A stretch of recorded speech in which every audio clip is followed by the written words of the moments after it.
साथियों नमस्कार। आज हमारे साथ डॉक्टर आनंद कुमार हैं। समता मार्ग के इस कार्यक्रम में आपका स्वागत है। साथियों, जैसा कि आप जानते हैं, डॉक्टर आनंद कुमार जी एक समाजशास्त्री के नाते एकेडमिक दुनिया की एक जानी मानी हस्ती हैं ही। समाजवादी आंदोलन से भी इनका बहुत पुराना और गहरा नाता रहा है और कई स्तरों पर रहा है। ज्ञान के स्तर पर, कर्म के स्तर पर, अनुभव के स्तर पर। जब से इन्होंने होश संभाला तब से समाजवादी आंदोलन को देखा है, उसकी सारी धाराओं को, तमाम लोगों के संपर्क में आए, तमाम लोग इनके संपर्क में आए। तो समाजवादी आंदोलन से जुड़े हुए किसी भी मुद्दे पर, किसी भी व्यक्ति पर, किसी भी शख्सियत पर बातचीत करने के लिए डॉक्टर आनंद कुमार जी से ज्यादा उपयुक्त व्यक्ति शायद ही कोई।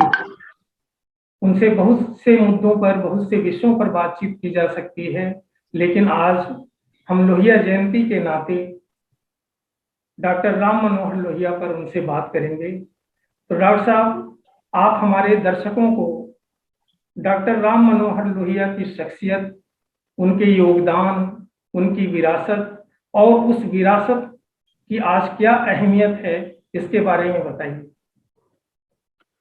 आपके इस निमंत्रण के लिए आपको और समता मार्ग को मैं बहुत धन्यवाद देना चाहता हूं, क्योंकि आज आप एक ऐसे व्यक्ति के विचार, कर्म और प्रभाव की चर्चा करने जा रहे हैं जिन्होंने भारतीय राष्ट्रीय आंदोलन में, उसके निर्णायक दौड़ में यानी भारत छोड़ो आंदोलन में, और उसके बाद स्वाधीनता मिलने के बाद के राष्ट्र निर्माण में सत्ता से बाहर जनता के बीच रह करके अभूतपूर्व योगदान किया है डॉक्टर राम मनोहर लोहिया।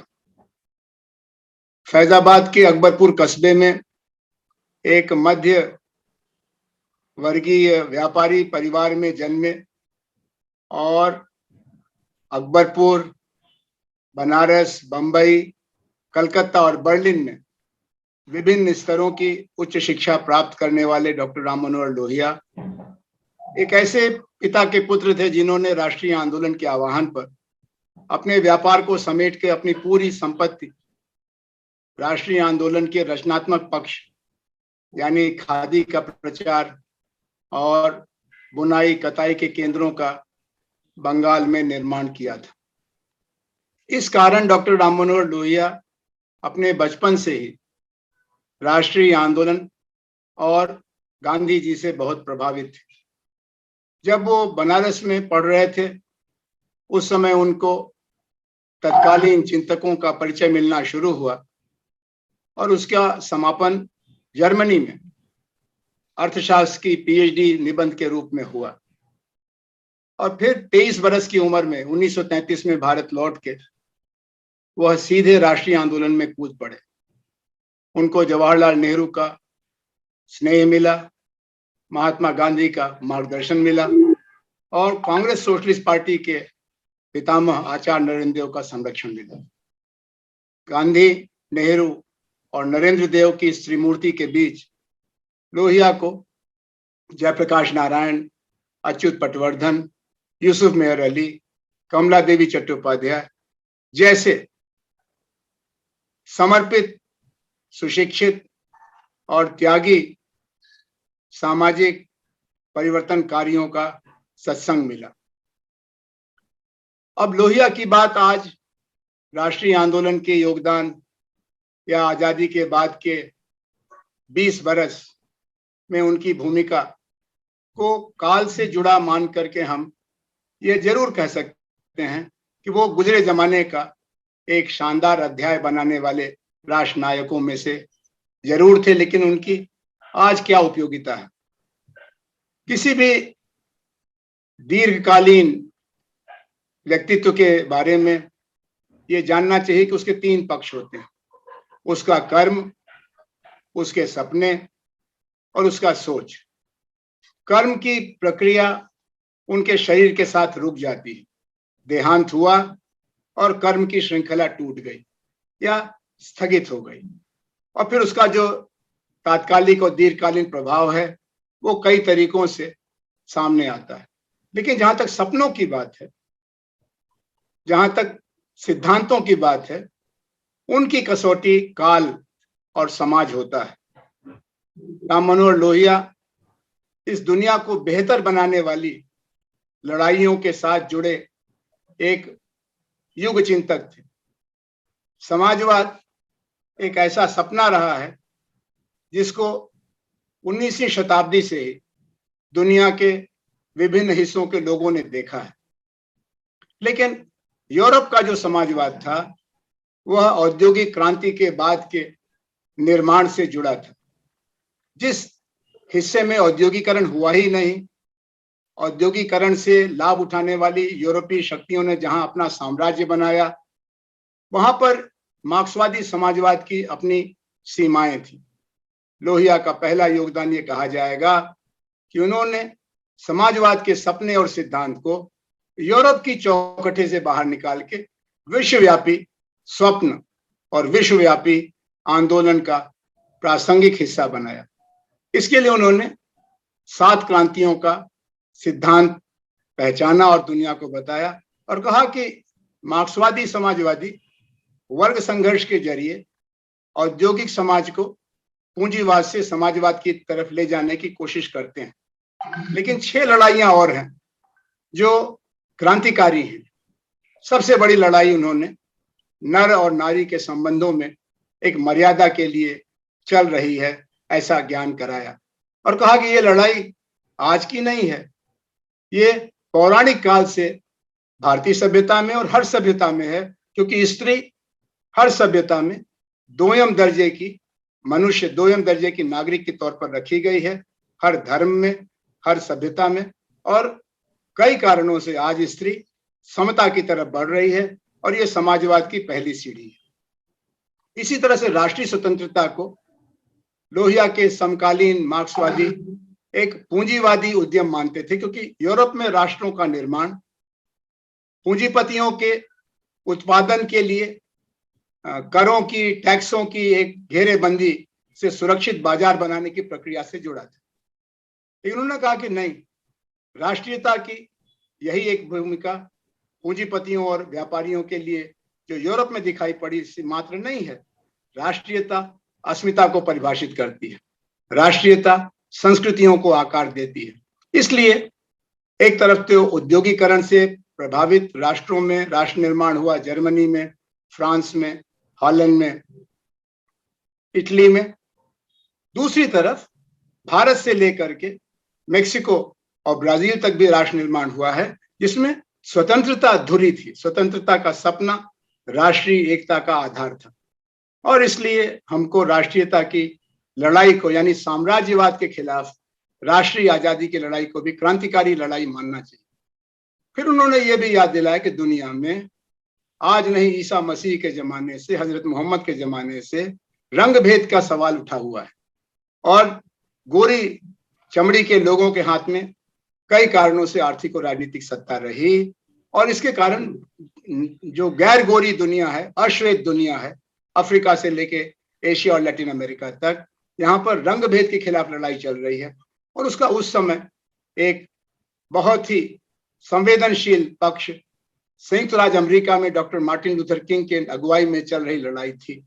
दक्षिण अफ्रीका में गांधी जी और वहां से लेकर के नेल्सन मंडेला तक के नेतृत्व में लड़ी एक रंग भेद विरोधी सभ्यता और मानवता की लड़ाई थी। इसको भी उन्होंने क्रांतिकारी बताया।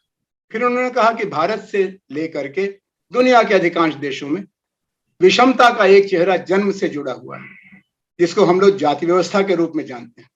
ये जाति व्यवस्था सबसे ज्यादा पुरानी सभ्यता होने के नाते भारत में बहुत जकड़ गई है। इसने भारतीय समाज को एक ठहरे हुए तालाब के सड़ रहे पानी जैसा बना दिया है। इसको उन्मुक्त करने के लिए, इस दलदल को सुखाने के लिए जाति मुक्त समाज बनाने की जरूरत है। इसलिए जाति यानी जन्म पर आधारित गैर बराबरी के खिलाफ लड़ाई जो चल रही है और जो चलनी चाहिए, ये भी एक क्रांतिकारी लड़ाई है। और इसमें भारतीय समाज को उनके स्वर में रामास्वामी नायकर, श्री नारायण गुरु, ज्योतिबा फुले, डॉक्टर बाबा साहब भीमराव अंबेडकर से लेकर के कबीर, रैदास, विवेकानंद और गांधी की गूंज सुनाई पड़ी। फिर उन्होंने कहा कि एक और लड़ाई है जिसको हम सिविल लिबर्टीज की लड़ाई कहते हैं, यानी राज्य सत्ता और नागरिक की अस्मिता के बीच। और कहा कि दुनिया के सभी राज्य, चाहे आजादी के बाद के बने राज्य हों या साम्राज्यवादी राज्य हों, उनकी ये वासना होती है कि प्रशासन और व्यवस्था के नाम पर नागरिकों को वो अधिक से अधिक नियंत्रण में रखें, कंट्रोल, सर्वेलेंस। और दूसरी तरफ मनुष्य की ये फितरत है, मनुष्य की ये जरूरत है कि वो अपने खान पान, सोच विचार, आहार विहार, आवास और वस्त्र में अपने मन से तय करे, अपने मन की करे, यानी स्वराज हो। और इस स्वराज की लड़ाई में राज्य सत्ता नागरिक अधिकारों पर नियंत्रण की शक्ल में अनुशासित समाज बनाने की कोशिश करती है। ये लड़ाई भी मामूली लड़ाई नहीं, ये भी एक क्रांतिकारी लड़ाई है। और फिर एक लड़ाई दुनिया की साम्राज्यशाही की है, जहां मुट्ठी भर गोरी नस्लों के लोगों ने दुनिया के 4 महाद्वीपों पर, यूरोप, संयुक्त राज्य अमेरिका और कनाडा यानी उत्तरी अमेरिका, और ऑस्ट्रेलिया और न्यूजीलैंड पर कब्जा कर रखा। ये अंतरराष्ट्रीय साम्राज्यवाद है और इसमें भी दुनिया के लोगों को आने जाने की छूट मिलनी चाहिए। और ये भी एक बड़ी क्रांति, सप्त क्रांति का सिद्धांत दिया। और ये सप्त क्रांति का सिद्धांत, राजेंद्र जी, आज दुनिया में चल रहे तमाम बदलावों के पीछे हमको ले जाता है, उनसे जोड़ता है और उनकी परस्पर निर्भरता, परस्पर संबद्धता को स्थापित करता है। इस मानने में लोहिया आज भी प्रासंगिक हैं। उनका शरीर 1967 में शांत हो गया, ये 2022 है, तो करीब करीब 5 दशक पहले जो नहीं रहा उसकी क्या प्रासंगिकता है। इसी में आप पूछेंगे कि फिर बुद्ध की क्या प्रासंगिकता है, वो तो 2600 साल पहले शांत हो गया उनका शरीर। ईसा मसीह की क्या प्रासंगिकता है, हजरत मोहम्मद की क्या प्रासंगिकता। अभी हाल में जो हमारे पास पड़ोस में हुआ, गांधी की, मार्टिन लूथर किंग की, नेल्सन मंडेला की क्या प्रासंगिकता है। प्रासंगिकता उनके सपनों की प्रासंगिकता है, सब प्रासंगिकता उनके सिद्धांतों की प्रासंगिकता है। हाँ, ये जरूर कहा जाता है कि लोहिया के अनुयायी लोहिया के रास्ते पर नहीं चले। तो ये तो लोहिया के बारे में भी कहा जा सकता है कि वो तो मार्क्स से प्रभावित थे, गांधी से प्रभावित थे, लेकिन न वो मार्क्स के रास्ते पर चले न गांधी के रास्ते पर चले। उन्होंने कहा कि मैं न मार्क्स समर्थक हूं न मार्क्स विरोधी हूं, न मैं गांधी समर्थक हूं न गांधी विरोधी हूं। एक और प्रसंग में कहा कि मैं तो कुजात गांधीवादी हूं, यानी जो प्रक्रिया, व्यवस्था, विरासत पुरखों से मिली, उसमें उन्होंने अपने हिसाब से देश काल पात्र की मांगों को समझते हुए कुछ परिवर्तन किए। और इसलिए गांधी से प्रभावित लोहिया अपने जीवन के मध्यकाल में गांधी के समानांतर विमर्श चला रहे डॉक्टर बाबा साहब भीमराव अंबेडकर के निकट पहुंचे। इसीलिए गांधी के विचारों से लगातार असहमति रखने वाले मार्क्सवादी मित्रों को भी उन्होंने अपने जमीन के सवाल पर आंदोलनों में, भाषा के सवाल के आंदोलनों में जोड़ने का काम किया। तो लोहिया की प्रासंगिकता उनके सिद्धांतों की प्रासंगिकता है। ये बहुत अच्छी बात है कि लोहिया के सिद्धांतों के अलग अलग आयामों को हमने छोटी छोटी पुस्तिकाओं, छोटे छोटे भाषणों की शक्ल में देखा है। और एक प्रसिद्ध साहित्यकार श्री मस्तराम कपूर ने हिंदी और अंग्रेजी में 9 खंडों में वो पूरा विराट महासागर चिंतन का अपने कलम से हम लोगों के लिए विरासत में छोड़ा, लोहिया रचनावली। तो आज की पीढ़ी के लिए जो अगर लड़की है तो वो कहती है अगले जन्म में बिटिया न कीजो। क्यों? क्योंकि चौतरफा हिंसा का माहौल है। तो एक लड़की के लिए उसके आंसू पोंछने के लिए लोहिया के हाथ बढ़ते हैं। जो आज जाति से पीड़ित लोग हैं उनको लोहिया विशेष अवसर के सिद्धांत के दार्शनिक और चिंतक और वकील के रूप में, एक मददगार बुजुर्ग के रूप में सामने आते हैं। इसी तरह से जो रंग भेद से पीड़ित अमेरिका से लेकर के दक्षिण अफ्रीका तक लड़ रही मानवता है, लोहिया ने अमेरिका में जाकर के रंग भेद के खिलाफ गिरफ्तारी देने का काम किया था। और कहाँ भारत का लोहिया, कहाँ अमेरिका का रंग भेद, लेकिन लोहिया ने उसको मानवता की पुकार समझी। इसी तरह से दुनिया में आने जाने की छूट का सवाल है और इसमें लोहिया प्रवासियों के साथ खड़े हैं। लोहिया विश्व नागरिकता के प्रवक्ता हैं। तो जैसा मैंने कहा, स्त्रियों का सवाल, जाति दंश का सवाल, रंग भेद का सवाल, अंतरराष्ट्रीय गैर बराबरी का सवाल, नागरिक आजादी का सवाल। हाँ, लोहिया ने हथियारों के खिलाफ और अहिंसक प्रतिरोध के विस्तार के लिए, सत्याग्रह के लिए चल रही लड़ाई को भी एक क्रांतिकारी लड़ाई माना। तो जो युद्ध मुक्ति चाहते हैं, हिंसा से मुक्ति चाहते हैं, लेकिन अन्याय से भी मुक्ति चाहते हैं, उनके भी सिर पर लोहिया का हाथ है। मैं समझता हूं कि लोहिया के अनुयायियों ने अपने तरीके से जो जैसा उनको समझ में आया वैसा किया, लेकिन उससे लोहिया के विचारों की मौलिकता खत्म नहीं होती, जैसे मार्क्स के साथ हुआ। अब मार्क्स को अगर आपने कहा कि स्टालिन के असफल होने के कारण मार्क्स असफल हो गए, माओ की हरकतों के कारण समाजवाद या विश्व क्रांति का सपना नाकाबिल हो गया, नाजायज हो गया, या स्वतंत्रता के दुरुपयोग के कारण हिटलर द्वारा, मुसोलिनी द्वारा हम अब स्वतंत्रता का जो दर्शन है, जो उपनिषदों से शुरू होकर के सुकरात तक आता है, वो निरर्थक हो गया। तो ये हमारी भूल होगी।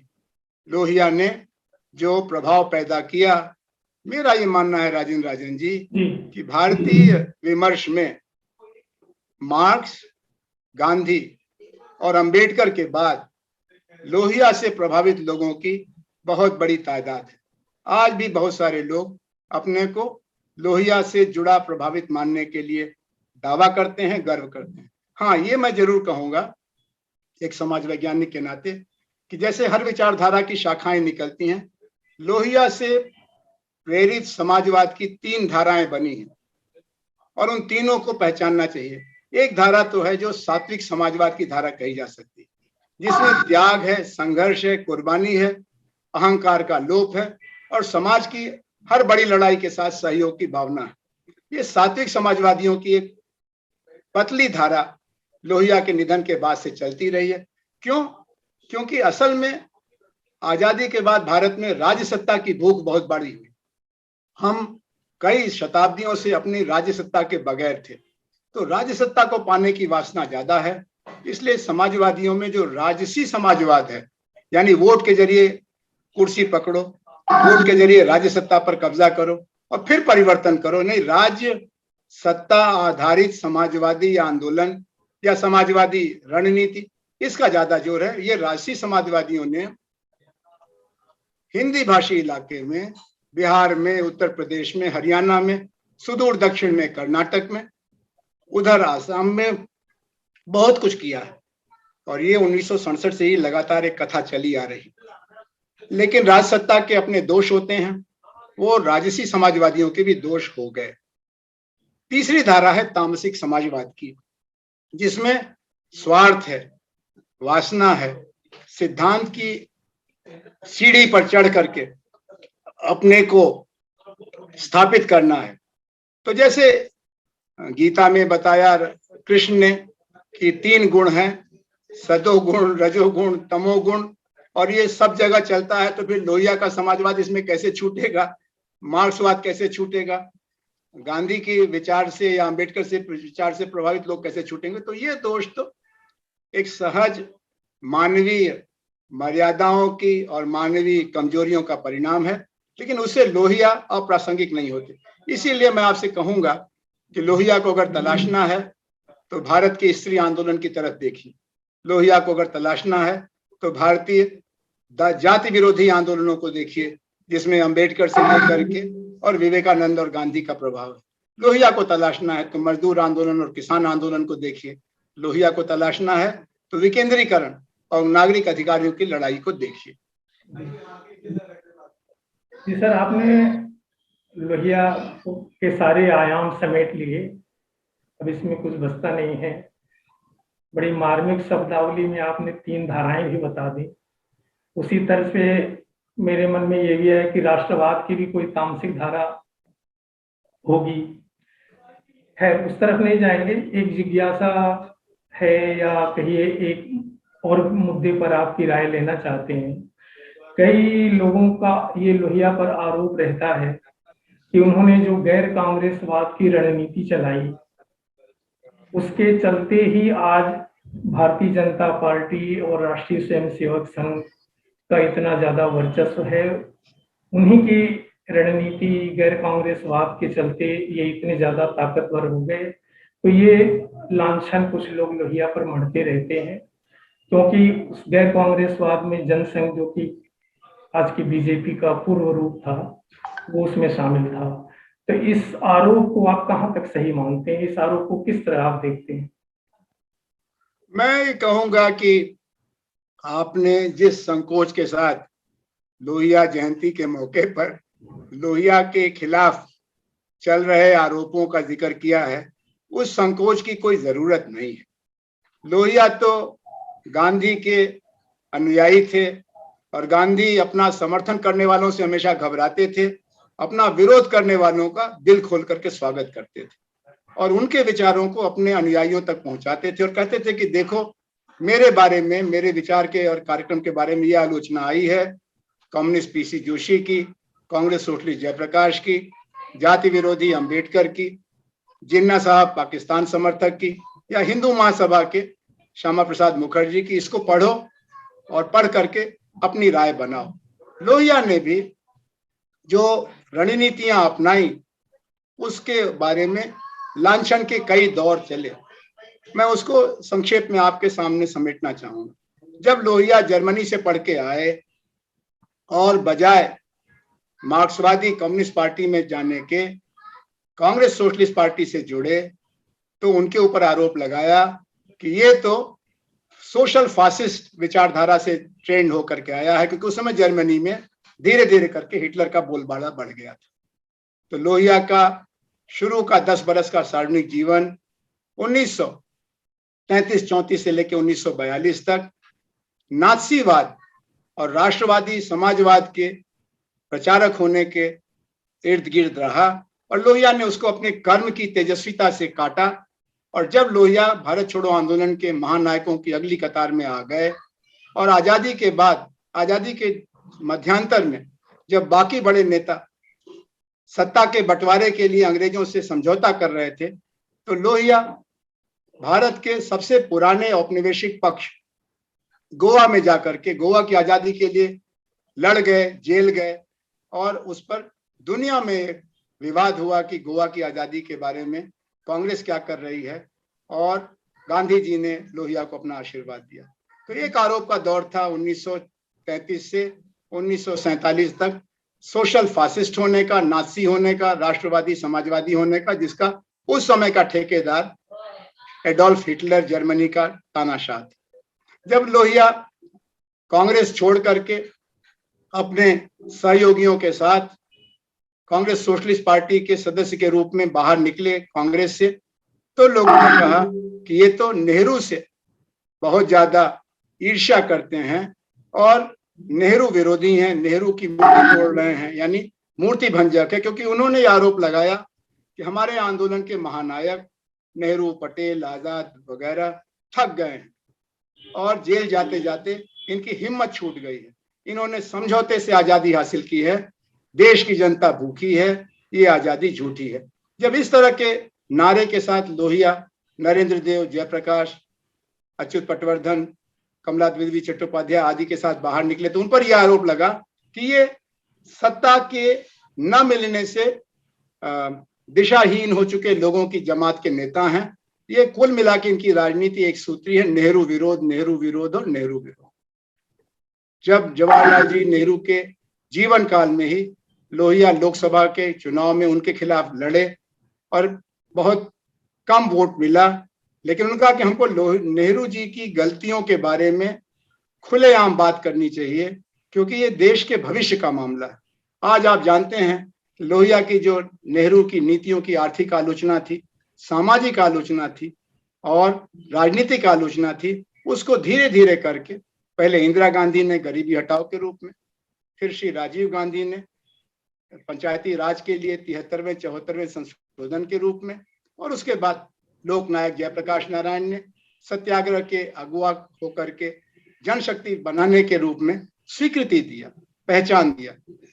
तीसरा आरोप लोहिया पर यह लगा, नेहरू विरोधी और नाजी समर्थक होने के बाद, कि ये तो गैर कांग्रेसवाद के जरिए देश में किसी भी कीमत पर सत्ता चाहते हैं।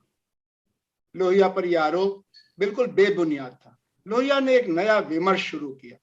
उस विमर्श में उन्होंने साम्यवादियों को यानी मार्क्सिस्ट कम्युनिस्टों को भी और राष्ट्रवादियों को यानी जनसंघ को भी अपने अपने पूर्वाग्रहों को छोड़ करके राष्ट्र निर्माण के लिए गांव केंद्रित एक नए आंदोलन और एक नई रणनीति के बारे में एकजुट होने का आह्वान किया। और इसकी ट्रेनिंग उनको गांधी से मिली थी। भारतीय राष्ट्रीय कांग्रेस 1885 से 1947 के बीच में विभिन्न विचारधाराओं से आजादी की तरफ बढ़ने के लिए समर्पित लोगों का महामंच था। उसमें तथाकथित वामपंथी जवाहरलाल सुभाष बोस जैसे, तथाकथित दक्षिणपंथी भी थे, राजेंद्र बाबू और राजाजी जैसे लोग, और मध्यमार्गी लोग भी थे, सरदार पटेल और मौलाना आजाद जैसे लोग।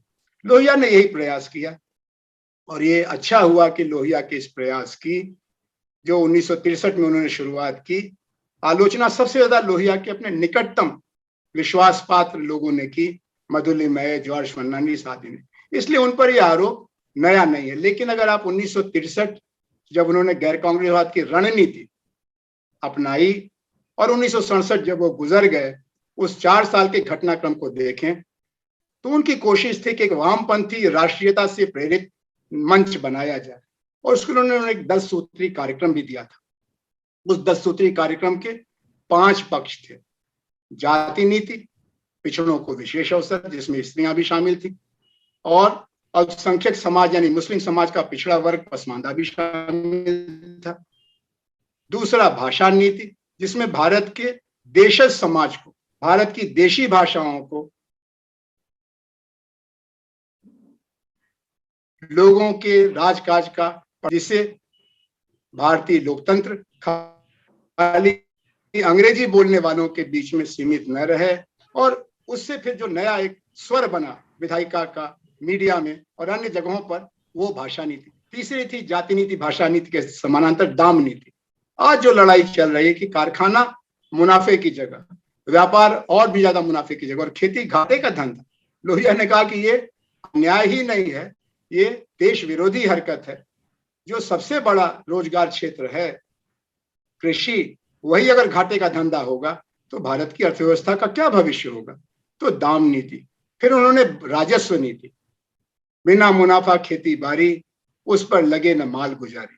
जमींदारी की उन्मूलन के बाद बड़ा सवाल यह था कि भारत छोटे किसानों का देश, 85% भारतीय किसान 2 एकड़ या उससे कम की खेती का मालिक है। उसका गुजारा कैसे होगा। भू राजस्व नीति को ठीक करो। जिस खेती के टुकड़े से कोई मुनाफा होता नहीं है, उस पर लगान लगाना किसान का शोषण है। और 5वां था रक्षा नीति, जहां मार्क्सवादी मित्रों, कम्युनिस्टों और कांग्रेस के लोगों को एक धुंध दिखाई पड़ती है। हमारी सरहदों की रक्षा का सवाल दक्षिणपंथी राजनीति का ठेका नहीं है। हिमालय बचाओ डॉक्टर लोहिया का दिया हुआ एक कार्यक्रम था। तो लोहिया ने भारतीय जनसंघ से लेके भारतीय कम्युनिस्ट पार्टी और मार्क्सवादी कम्युनिस्ट पार्टी को नई राजनीति के प्रस्थान का बिंदु दिया, और उसमें लगातार वो हर तरफ से आलोचना का शिकार थे।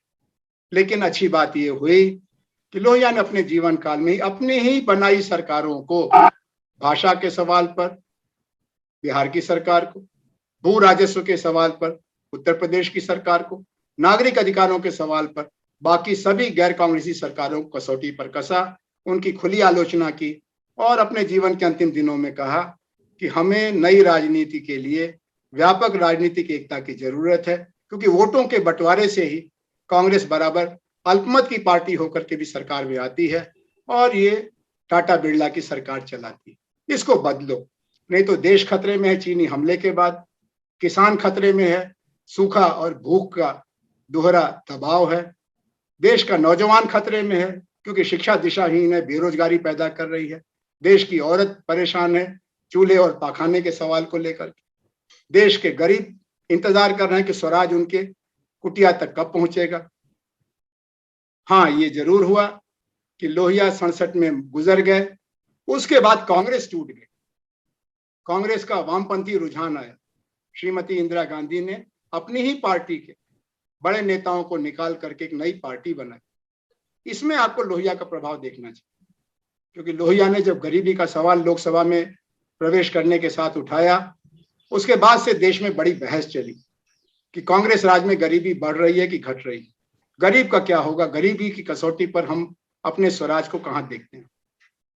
तो एक तरह से भारतीय राजनीति में दक्षिणपंथी नहीं वामपंथी रुझान आया, मामूली लोगों की आवाज बढ़ने लगी, विद्यार्थी बगावती हो गया, किसान आंदोलन करने लगा, जिसका सुंदर रूप 1974 का गुजरात आंदोलन और बिहार आंदोलन था, जो बाद में पूरे देश में संपूर्ण क्रांति आंदोलन के रूप में फैला।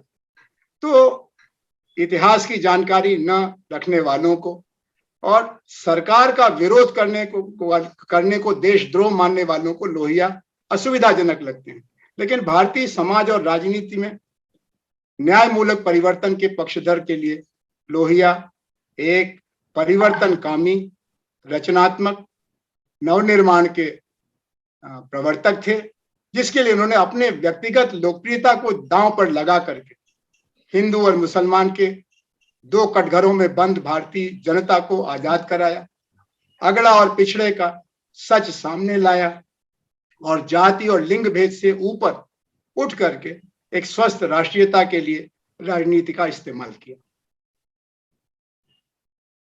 जी सर, शुक्रिया।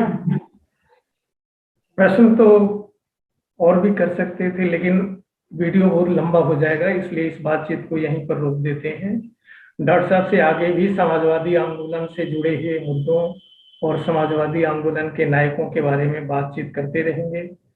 फिलहाल इस वीडियो को यहीं विराम देते हैं और डॉक्टर साहब का शुक्रिया अदा करते हैं कि उन्होंने समता मार्ग के लिए अपना कीमती समय दिया, खासकर ऐसे दिन जब वो काफी व्यस्त हैं, उनको बंगलोर जाना भी है। Thank you.